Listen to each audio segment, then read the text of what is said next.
This new Arc 3.0 Warlock build is insane. You can run around chaining between your Arc abilities while having infinite Arc souls, infinite amplified buffs, and overall you're just going to completely obliterate everything with Arc weapons and abilities, while outputting some serious damage with your Chaos Reach super in endgame PvE. Now, I wasn't a fan of Arc on the Warlock in the past, but this build now with Arc 3.0, I have to say I'm loving it. Now, I've used this thing in multiple Lost Sector runs, Master Wellsprings, the Nightfall, and the new seasonal activity on Master as well, and honestly I gotta say that the Arc soul is actually amazing, especially when you have 6 people running around with one. So guys, in this one we're going to take a look at our new Warlock build using the Arc 3.0 subclass update, and if you want to easily set up the build yourself, you will be able to follow along in the video, or you can find a dim link down below. But guys, don't forget to leave a rating, comment, subscribe and share for more like this, and now let's bring in that Chaos Reach.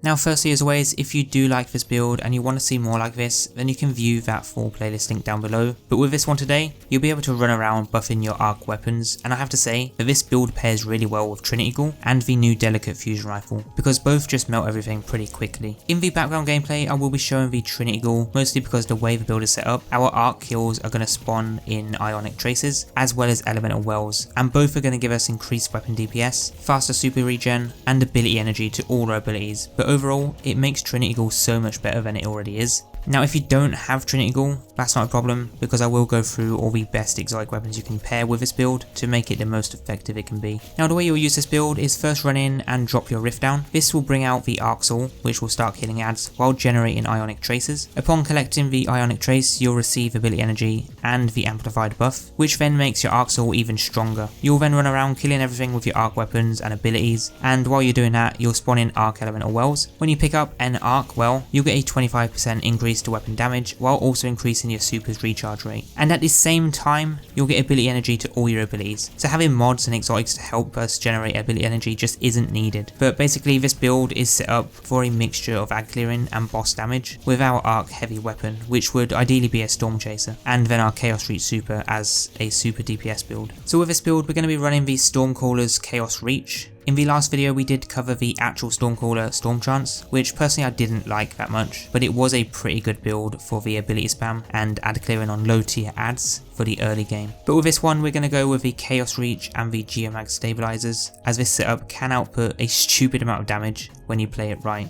And getting into the actual setup and starting with the loadout, you do want to run Arc weapons, ideally an Arc special weapon, and I'll tell you why a little later in the video, but we will be buffing these weapons, which is why you want to have Arc ones on. Good exotic energy weapons I recommend are firstly the Wrist Runner. This thing can chain Arc damage like crazy, so it's a good choice, and it is also free for all players that you get straight away. The second weapon is Trinity Ghoul, by far the best ad clearing weapon in the game due to its Lightning Rod perk that chains Arc damage, and even in endgame PvE whilst underpowered it still performs really well. We also have the Delicate Fusion, the new one. This is a good choice too. Trespasser is also a pretty good sidearm. Legend of Acrius is a good choice for the heavy slot if you want to use an exotic Arc heavy weapon. Otherwise Thunderlord is amazing too, and it also has a built-in Overload Rounds mod, which is a bonus. But the last weapon I recommend is the Wardcliff Coil, as this is also pretty good for damage. Moving to the subclass, we are running the Stormcaller's Chaos Reach, and with that we'll have a Healing Rift, the Chain Lightning melee so that we can jolt targets, and a Pulse Grenade. Aspects are Electrostatic Mind, defeating targets with Arc abilities or defeating jolted or blinded targets creates an Ionic Trace, and collecting an Ionic Trace will make us amplified. This is a really good aspect to run because with this build the way it is, we'll be generating Ionic Traces one after another, and picking those up,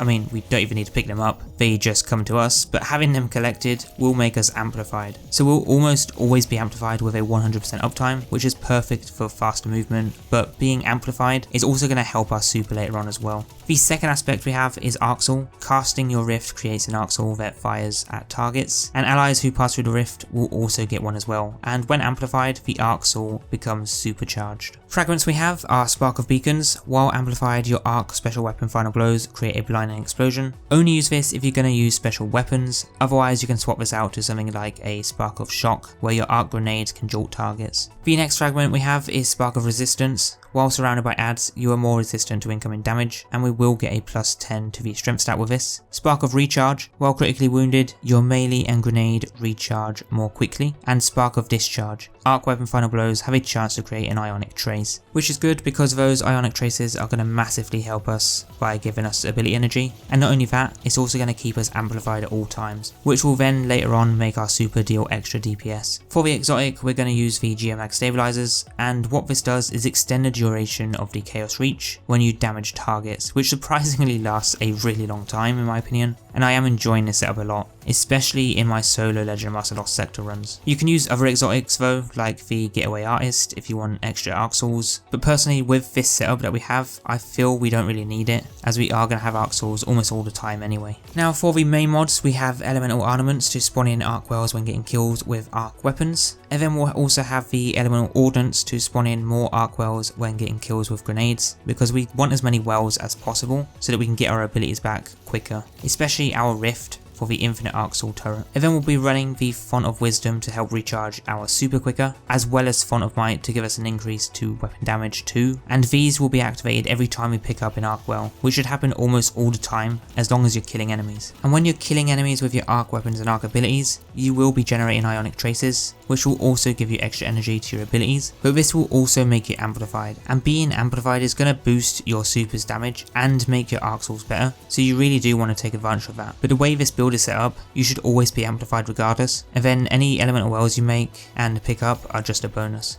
For our other mods, we have the Scavenger mod in the helmet, followed by Atchets to Assets for extra super energy on grenade kills. And then in the arms, we have our champion mods that you might need. Chest armor, we have the Thermoshock plating damage resist mod. Leg armor, we have our Scavenger mod. And then lastly in the class, we're running the utility kickstart, along with the new artifact mod Thunderous Retort, which will grant our arc supers bonus damage when we cast, when either critically wounded or while amplified. And this lasts until the super ends. The other mods in the artifact you can use are Lightning Strikes twice, but you are going to decrease your super's damage by using this, as you can't slot on both mods, so I'd recommend sticking with the Thunderous Retort, and plus I don't feel it's really needed unless you do want to go with a pure ability build instead. The other mod is Sundering Glare. Again, I'd only use this if you're doing things like a raid or dungeon with a team, and not really on your own for solo play. In terms of what stats you want to invest in, I'd go Resilience, then either Discipline, Recovery or Intellect. Honestly though, with the amount of buffs we're getting for our abilities, I don't think you really need to invest into any ability recharge stats, so you could just go Resilience and Intellect. Although bear in mind, at the time of recording this video, Resilience is currently bugged and does not provide you with a 40% damage reduction at tier 10, so just a heads up of that if you do use it. Now overall, I have to rate this build a good 8 out of 10 for how effective it is in endgame PvE the way it is. Now of course it doesn't come close to beating the Titan and Hunter Arc builds, but so far this is my best setup for the Warlock I can think of until I find anything better, and you guys should give this thing a try because you might like it and it might just help you in certain activities, because that arc soul is honestly no joke. But guys, that about concludes this new Warlock Arc 3.0 build with the Chaos Reach and Geomags in Destiny 2 Witch Queen Season of Plunder.